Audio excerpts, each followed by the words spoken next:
এখনো জীবন যেন নিকষ জমাট পাথর।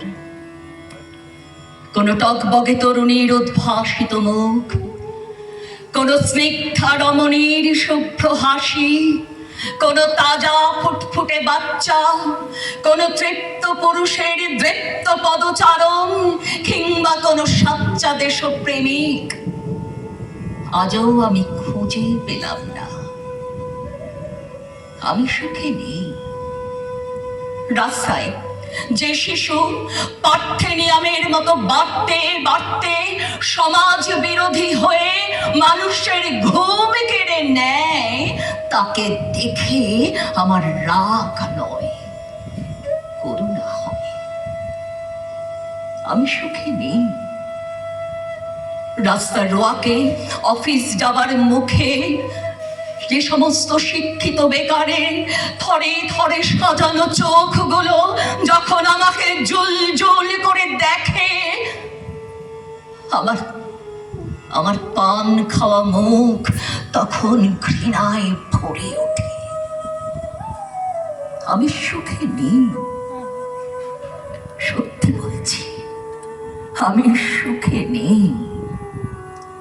প্রতিদিনকার ট্রেনে মুখশুদ্ধি বেচা হকারদের বেঁচে থাকার দোটমার লড়াইকে বেমালুম নস্যাৎ করে দিয়ে জামার কলারে দুমড়ে গেছে বলে যে শিক্ষিত ভদ্রলোক আত্মচিৎকারে ডেইলি প্যাসেঞ্জারদের সমর্থন চায়, তাকে বলি, আপনাকে দেখে আমার থুতু ফেলতে ইচ্ছে করলেও পারছি না, কারণ এখন ট্রেন চলছে, এই থুতু আমারই গায়ে এসে পড়বে। আমি সুখে নেই, একদম সুখে নেই। আমার চোখের সামনে কত মানুষ ভোট দিয়ে নেতা হয়ে যায়। আমার চোখের সামনে খবরের কাগজের রং হলুদ বিবর্ণ হয়ে যায়। আমার চোখের সামনে ডাকসাইটে প্রাক্তন বিপ্লবী মেড ইন প্যারিস কমোডে বসে কর্ডলেসের শেয়ার বাজারের হিসেব নিতে গিয়ে কোষ্ঠকাঠিন্যের অসুখ বাধায়। আমার চোখের সামনে কত মেয়ে পৃথিবীর খোলা বাজারে পণ্য হয়ে যায়। আমার চোখের সামনে বিনোদনের দোহাই পেরে একটা একটা করে পোশাক খুলে উলঙ্গ হয়ে যায় দূরদর্শন।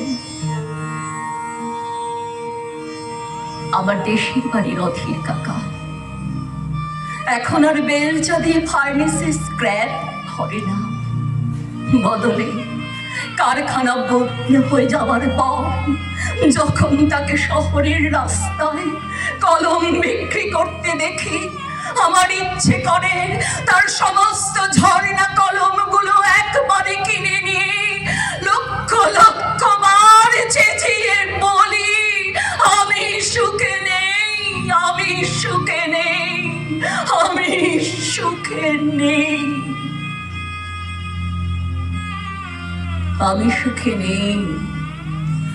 আগের মতো কোন অনুপম সাহিত্য পড়তে পাই না বলে, ঋত্বিকের মতো ছবি, সলিল চৌধুরীর মতো সুর, শক্তি চ্যাটার্জির মতো পদ্য, উত্তমের মতো অভিনয় আর হেমন্তের গানের স্মৃতি নিয়ে আমার মরে যেতে ইচ্ছে করে। আমি সুখে নেই আমার রানীর জন্যে, আমি সুখে নেই আমার বিয়ে না হওয়া কালো অবিবাহিত বোন সর্পানির জন্যে, আমি সুখে নেই আমার বনানীর জন্যে, আমি সুখে নেই তিলোত্তমা অভয়ার জন্যে।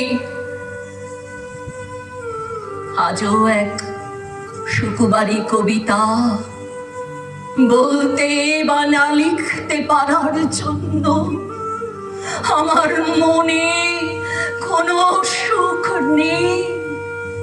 বিশ্বাস করুন, সত্যি বলছি, আমার সুখ নেই। একদম মনে সুখ নেই। সত্যি বলছি,